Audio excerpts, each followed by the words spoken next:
Լույս գործարալիքին միացած մեր բոլոր լսողներին եւ դիտողներին դուք միացրել եք 106 եւ 5 հաճախականությունը, կարող եք մեր հաղորդաշարերը դիտել նաեւ թվային հարթակներում։ Թարմ ուղեղով այսօրվա իմ զրուցակիցն է Սուրեն Սուրենյանցը, դեմոկրատական այլընտրանք կուսակցության ղեկավարը, ողջույն պարոն Սուրենյանց։ Բարև ձեզ։ Շնորհակալություն, որ մեր տաղավարում եք։ Մինչ հայ հանրությունը սպասում է, որ ընդդիմադիր գործիչները առհասարակ ընդդիմությունը ճանապարհային քարտեզ կներկայացնի, թե Նիկոլ Փաշինյանից հետո ինչպիսի ճանապարհով ենք մենք գնալու, Նիկոլ Փաշինյանը առաջ է ընկնում ու ճանապարհային քարտեզ է ներկայացնում, թե ինչ է լինելու, ինչպես իրենք են ասում, կտրիչ Ներսիսյանին հեռացնելուց հետո։ Այսօր ամսի 8-ին է հրապարակվել այդ ծրագիրը, ոնց եք ընդունում եւ սա նախորդում է արդեն հստակ որոշված գործողությունների, ոնց եք կարծում։ Գիտեք, կարելի է ընդհանրել, որովհետև սովորաբար ճանապարհային քարտեզ հրապարակում են գործողություններից առաջ։ Երեկ էլ Ալեն Սիմոնյանը անոնսավորել էր, որ ճիշտ կլինի, որ հաջորդ պատարագ անցկացնեն Էջմիածնում, ակնհայտորեն այստեղ Ալեն Սիմոնյանին նույն տեսակետ չի արտահայտել, ինչքան էլ փորձում էր դա այդպես ներկայացնել, ավելի շուտ փորձել են ապրոբացիա անել հասարակական կարծիքի, հասարակական տրամադրությունները տնտղել։ Եվ դրանից մինչև հիմա տնտղած չէր։ Գիտեք, սա շատ ցավոտ ու շատ խորքային խնդիր է, միանշանակ լուծումներ չկա, միանշանակ չի նույնիսկ իշխանության քայլերի նկատմամբ ընկալումը, ի վերջո եկեղեցին կուսակցություն չի կամ մի հատ ընդդիմադիր խմբավորում չի, որի հարցերը, որի ինստիտուցիոնալ ապամոնտաժումը Նիկոլ Փաշինյանը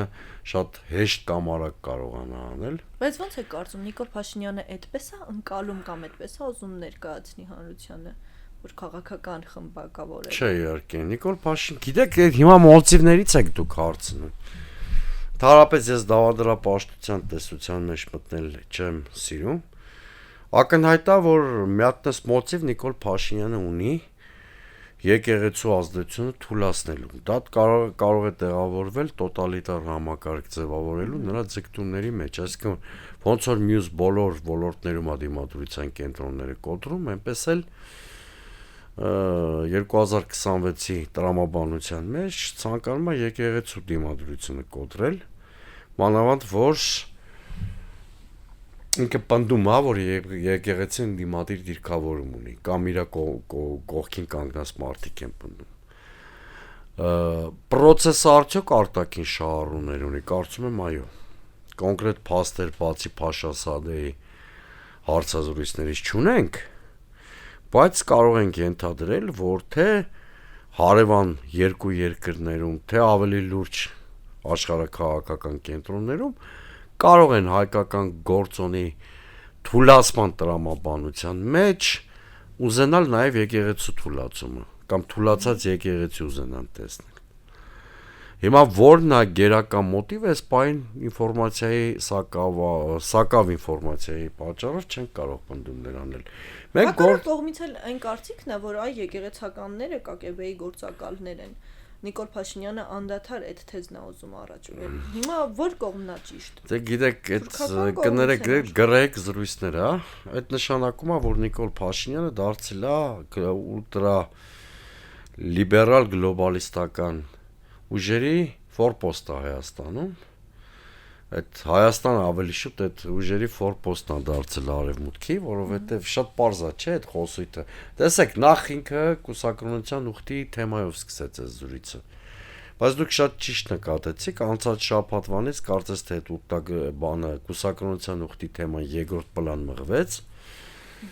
Գործակալների Եվ սկսեց գործակալների թեման, դա էլ մի հատ իրադարձության համատեքստում տեղի ունեցավ, երբ որ Բրյուսելից որոշեցին Հայաստանին 12 միլիոն եվրո դոլար, 12 միլիոն եվրո հատկացնել իրենց անունով կոչ են կա ռուսական հետքի դեմ պայքարի համար։ Դա ըստ էության մոլդովական սցենար կներդրվի հարակից գործիքակազմով, որտեղ ցանկացած ընդդիմախոսի պարտադիր ռուսական կամ ԿԳԲ-ի գործակալ պիտի կնքեն։ Այս տրամաբանության մեջ հակաեկեղեցական կամպանիայում Նիկոլ Փաշինյանի ռետորաբանության շեշտադրումները փոխվեցին։ Գիտեք, ընդհանրապես պետքա խնդրին գալ ավելի կոնցեպտուալ տեսակետից, բայց Նիկոլ Փաշինյանն իրավունք ունի անել այն ինչ որ անում է։ Գիտեք, եկեք սահմանադրությունը այդ դեպքում ընդհանրապես դնենք մի կողմ, սահմանադրության 17 հոդվածը։ Եվ մտներից ինչ փչի եկեք անենք։ Բարիսկական իմաստով։ Սահմանադրության 17-րդ հոդվածը եկեղեցին ու պետությունը տարանջատ է համարում, հետևաբար Նիկոլ Փաշինյանը, եթե այդքան սիրտը վառվում է եկեղեցու բարեփոխումների տեսլականներով, եկեղեցին ուզում է սրբապիղծներից իր տերմիններն եմ էլի օգտագործում ու KGB-ի գործակալներից ազատի, թող հրաժարական տա վարչապետի պաշտոնից, որպես հավատավոր մարդ, այս բաները խոսի ու բարեփոխման կոնցեպտներ առաջարկի, գուցե հասարակական այլ խմբերի մոտ այդ գաղափարը աջակցություն կգտնի եւ կհամարենք, որ Նիկոլ Փաշինյանը իր կյանքը նվիրեց եկեղեցու ռեֆորմացիային։ Սահմանադրությունը թույլ չի տալիս, որ գործադիր իշխանության ղեկավարը կամ գործադիր իշխանության որևէ ներկայացուցիչ նման տեսլականներ ունենա։ Առավել եւս թույլ չի տալիս եկեղեցու առաքելահաստատ ավանդույթները ձևախեղել, ինչ որ արվում է Նիկոլ Փաշինյան օրինակ 301 թվին վերագրելով հայկական եկեղեցու ստեղծումը։ Ես չեմ կարծում, որ սա պատմության պրիմիտիվ չիմացություն է։ Հայ առաքելական եկեղեցին ստեղծվել է Բարդուղիմեոս եւ Թադեոս առաքյալների կողմից։ 301 թվականին ընդամենը տեղի ունեցել պետական քրիստոնեությունը որպես պետական կրոն հռչակելը եւ նոր մոդել է հարաբերությունների հաստատվել արդեն գոյություն ունեցող եկեղեցու եւ պետության միջև։ Բայց ինչի հատկապես հիմա Նիկոլ Փաշինյանը որոշեց պետական եկեղեցու այս մոդելը շրջանառության մեջ դնել։ Արդյոք նրա դարդուցավը խնամքն է Հայաստանի օրներքի ու դրոշի հանդեպ, չեմ կարծում։ Նա իրանքից հոգևոր գրասեն ինչի համար։ Հնարավոր չի, գուցե շատ սրտացավ է Նիկոլ Փաշինյանը։ Ուրեմն մյուս ատրիբուտի նկատմամբ նույնչափ սրտացավ լինի։ Սահմանադրության, որը արգելում է նրան, այդ ոնց այսքան դրոշն ու օրներքը տենց պատկառանք ունի այդ երկու բանի նկատմամբ, բայց սահմանադրության վրա թքած ունի, ոնց որ դա չի ստացվում, որտեվ եթե պետությունը իր ինստիտուտներով եւ խորհրդանիշներով հարգում է, ամբողջության մեջ է սարգում։ Ոնց որ թե ինչ որ հիմա ինքը անում է, չի ստացվում պատկառանք, օրինակ մայր օրենքի նկատմամբ։ Երկու կետ կա, որոնց հերթով կուզեմ անդրադառնալ, այ B կետը ըստ Նիկոլ Փաշինյանի հրապարակած քարտեզի Հայաստանյա առաքելական Սուրբ եկեղեցու ֆինանսական թափանցիկությունը եւ դրա ապահովման երաշխիքներն են։ Ինչ ֆինանսական։ Բայց գիտեք, իմ իմանալով հիմա շատ թափանցիկ է եկեղեցին հարկեր է վճարում։ Եթե այդտեղ խնդիրներ կա, դա ինչ կապ ունի, ուրեմն այս իր հակաեկեղեցական կամպանիայի հետ։ Կարծեմ թե այդ բոլոր հարցերը եկեղեցու ռեֆորմի մեջ տեղավորելու կարիք չկա, որտեղ կա հարկային օրենսդրություն երկրում, որը իդեպ բացառապես ազգային ժողովի եւ կառավարության իրավասության շրջանակներում հարկային օրենսգիրքը այնպես են մշակում եւ կարծեմ տենց էլ մշակված է, որ որևէ սուբյեկտ ֆիզիկական անձ կնի թե իրավաբանական անձ հարկերից չկարողանա խուսափել։ Այդ արհեստական թեմա է, այդ ասում են, չէ՞, մոմի բիզնես եւ այլն եւ այլն։ Գիտեք, կարելի է ցանկացած թեման է, չէ՞։ Գա՞։ Հասարակության սիրելի թեման է։ Ֆինանսական տեսեք, ինքը ռուսա փորձում է ամեն կերպ եկեղեցու այսօրվա վերնախավին կապել հին համակարգի եւ Ռուսաստանի հետ։ Այս բոլ Իսկ կարծում եք կապ չկա։ Ում հետ։ Հին համակարգի եւ ռուսական ուժերի հետ։ Փաշ չունեմ ես։ Իսկ գուցե Գիտեք, որ հայ առաքելական եկեղեցու Բարսաշյան ղեկավարությունը հին համակարգի ինչ-որ առնչություններ ունեցել է, հասկացանք, բայց մեխանիկորեն դա համարել հին համակարգի մաս, եկեղեցին շատ ավելին է, քան հին ու նոր համակարգերը։ Չի կարելի իրան դիրքավորել քաղաքական որևէ սեգմենտի վրա եւ հարվածել։ Եկեղեցին շատ բազմաշերտ, ընդ որում եկեղեցի միայն հայաստանյան կառույց չի, որ մենք տես մեր քաղաքական ճաշակից ելնելով փորձենք իրան դիրքավորել քաղաքական դաշտի որևէ սեգմենտում։ Այն մյուս հարցը ձեր ավելի խորքային է։ Իսկն ինչ,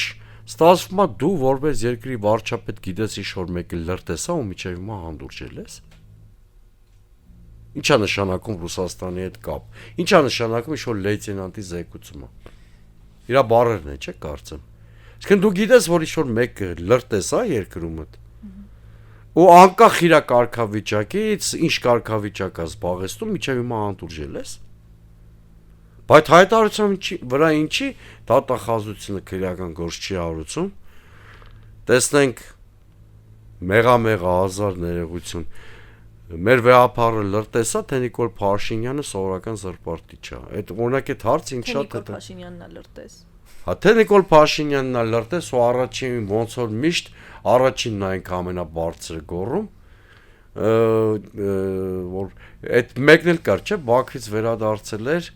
հայ-ադրբեջանական հարաբերությունների ասում էր որ դեմա գործակալ է։ Ամբողջովին օտար երկրի ֆինանսավորմամբ աշխատող ՀԿ-ի ղեկավարը օտար երկրի գործակալներ այլ տեղ աման գալի։ Իսկ հասկանում եք, այստեղ նախ որպես սկզբունք, էլի եմ կրկնում, կամ սահմանադրական երկիր ենք մենք, հարգում ենք մեր սահմանադրությունը, աշխարհիկ պետության բնույթը եւ չեն խառնվում եկեղեցու ներքին գործերին։ Սա ամենաֆունդամենտալ հարցն է, սա մենակ հոյնքնության հարց չի, իրավունքի հարց է նաեւ։ Բազմաթիվ աթեիստներ գիտեն, որ հիմա եկեղեցուն պաշտպանում են։ Ոչ թե նրա համար, որ նրանց մոտ կրոնական բաները արտնացե նախասիրություններ, այլ որտեվ իրավունքն են պաշտպանում։ Կարծում եք ճնշումներ կան եկեղեցու ներսում։ Ներսում իշխանության կողմից։ Ոչ, ներսում կաթողիկոսի կողմից։ Դե փաստա որ եկեղեցու ներսում ինստիտուցիոնալ միասնականությունը խաթարված է։ Երբվանից։ Կարծում եմ դա միշտ էլ եղել է, բայց իշխանությունը ուրիշ բան է, երբ որ միշտներ եկեղեցական վեճեր կան, այդ նույնիսկ նորմալ է։ Տարբեր ընկալումներ կարող են լինել։ Եվ նորմալ է նաև պետություն եկեղեցի վեճերը։ Պետություն եկեղեցու վեճերը գուցե նորմալ է, եթե սահմանադրության գիծը չեն անցնում։ Հիմա տեսեք, եկեղեցու ներսում ոնց որ ցանկացած օրգանիզմի տարբեր խմբավորումներ կարող են լինել, վեճեր կարող են լինել թե զուտ կոնֆեսիալ հարցերի շուրջ, թե ընդհանրապես վարչական ղեկավարման կարող են լինել, բայց ամբողջ խնդիրն է նա, որ դա չպետք է ինստիտուցիոնալ խզման առաջացներ, հա։ Հիմա պետության ջանքերով դա ինստիտուցիոնալ խզման առաջացրել, այսինքն երկու հակամարտ կողմեր կան, ընդ որում այն մյուս խումբը բոլոր կանոնների չեղվել է եկեղեցու, 8-9 10 հոգևորական բարձրաստիճան հոգևորականները եպիսկոպոսները, որոնք Նիկոլ Փաշինյանի թրիտակով անցել են, ասես պայմանական ասենք, նրանք եկեղեցու խնդիրների շուրջ չեն վիճում վեհապարի հետ։ Կամ եթե խնդիր ունեք սրբազան, ենթադրենք Արշակ սրբազանի հետ կապված խնդիր ունեք, ինչ եք այդ փորձում իշխանության միջամտությամբ լուծել։ Պարոն Սարյանց, կարծում եք հանրությունը ո՞նց է անցալնում, սա արշավա եկեղեցու դեմ, թե եկեղեցու ներսում տարբեր հոգևորականների դեմ, որովհետև կարծում այն տեսակետը, որ սա եկեղեցու դեմ է, այդքան էլ չի ընկալում։ Եկեք այսպես ասեմ, մեծ մասը հասարակության կարծում է, որ սա Նիկոլ Փաշինյանի գործը չի եւ Նիկոլ Փաշինյանը այլ անելիք ունի որպես երկրի ղեկավար։ Սա միանշանակ է իմ համար։ Մյուս կողմից ձեր հարցի ենթատեքստը հասկանալով միանգամից ասեմ, այսօր չկա որևէ խնդիր, որևէ հարց, որտեղ հասարակությունը կոնսոլիդացված դիրքորոշում ունենա։ Մենք հասել ենք մի հատ վտանգավոր եզրագծի, այնքան է բևեռացված եւ սեգմենտավորված մեր հասարակությունը, մի հատ վտանգավոր եզրագիծի ենք ասել, որ նույնիսկ պետականության հիմնադրույթների շուրջ հասարակական կոնսենսուս կարծում եմ չկա։ Էլուր մնաց որևէ այս կարգի հարցի շուրջ մենք ունենանք հասարակության կոնսոլիդացված դիրքորոշում։ Եթե շատ կոնսոլիդացված հանրային դիրքորոշում էս հարցում լիներ, Նիկոլ Փաշինյանը այսքան ջանք չէր թափի իր ուզածին հասնելու համար, կամ հիմա Նիկոլ Փաշինյանը հակառակը, նաև կա հակառակ ճշմարտություն։ Հիմա Նիկոլ Փաշինյանը պետքա պրոբկի պես դուրս թռազներ կառավարության շենքից։ Բայց տեղի չունեն։ Այդ նշանակում է հասարակական, գիտեք, երբ որ հասարակական արժեքային դեվալվացիայի պայմաններում եւ հասարակության բևեռացվածության պայմաններում միասնական դիրքորոշումներ չկան հասարակական։ Միշտ ամեն ինչ կոնյունկտուրան է որոշելու ու տվյալ իրավիճակի քաղաքական համատեքստը։ Բայց ով պիտի ձևավորի դա, որ համատար եւ միազանգված էսպես։ Երբ որ արդյունավետ ընդդիմություն մի օր ունենանք, առայժմ չկա։ Այդ ինքնակնահատությունն ի դեպ ընդունեք, այնպես չի որ մյուսների մասին է միայն խոսում։ Այդ ժամանակ նման ապատիկ վիճակ չէր լինի, բայց հիմա մենք ապատիկ վիճակի հետ գործ ունենք նույնիսկ։ Իհարկե ես գում եմ, որ հասարակության մեծամասնությունը գնալով անհանդուրժողականության շատ մեծ տրամադրություններով է լցվում իշխանության հասցեին։ Միայն հակաեկեղեցական կամպանիան չի խնդիրը։ Իսկապես իշխանությունը գնալով բոլոր ոլորտներում իր քաղաքականությամբ զզվացնում է հասարակությանը։ Դա արդեն ակնհայտորեն տեսանելի է, բայց երբ դա կապիտալիզացվի որպես քաղաքական փոփոխության պահանջ, դժվար ասել։ Տեսանելին կտեսնենք 2026 թվականին, պարոն Սուրյանյան, որովհետև այդ ժամանակ բայց 2026-ին մենք կանգնած ենք լուրջ խնդրի առաջ, արդյոք այդ ընտրությունները օրինական են լինելու, թե չէ։ Հիմա արդեն այդ խնդիրը կա։ Սա արդեն տեսական զրույց չի։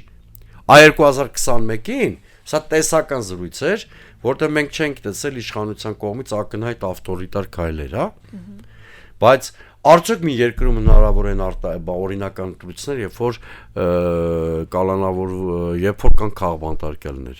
Բայց այս երկրում կան արդեն քաղբանտարկյալներ։ Բայց իշխանությունը սրան հակադարձում է ասելով, որ այ եթե ընտրությունները թափանցիկ չլինեին եւ արդար չլինեին, քանի համայնքում է որ մենք ղեկավար չունենք։ Իսկ քանի համայնքում է հետո այդ ղեկավարը մնում։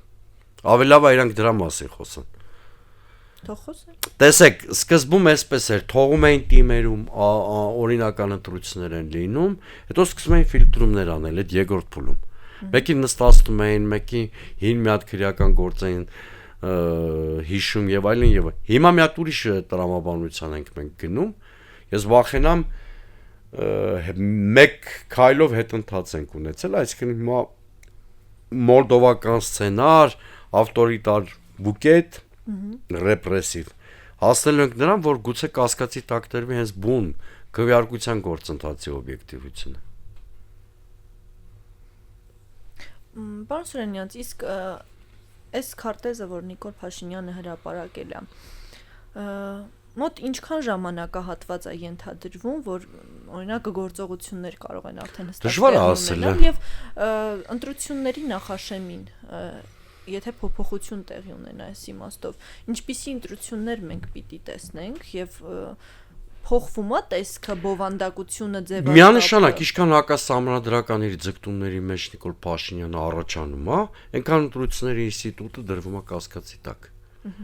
Մեկ, երկրորդ, ինչքան դիմադրության կենտրոնը չեզոքացվում է, այնքան հասարակությունը ավելի ապաթիկ է դառնում։ Շատ մեծ կապ ունի, հա, ուղիղ կապ սա էլեկտորալ տրամադրությունների հետ չունի, բայց սա ազդում է հասարակական տրամադրությունների վրա, սա ազդում է իշխանության ավտորիտարիզմի մակարդակի վրա։ Այսինքն, եթե եկեղեցու դեմ ակնհայտ հակասահմանադրական կամպանիա եղավ, օրինակ առաջիկա շաբաթներին կամ օրերին, սա ընտրությունների արդյունքները կանխորոշելի դարձնելու տրամաբանության մեջ շատ բացասական ազդեցություն ունենալու։ Ես նշեցի, որ երկու կետ կա, որ կուզեմ քննարկենք,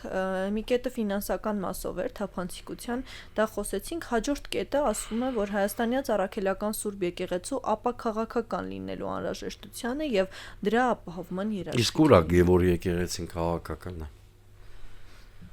Ես դա երբ է եղել դա։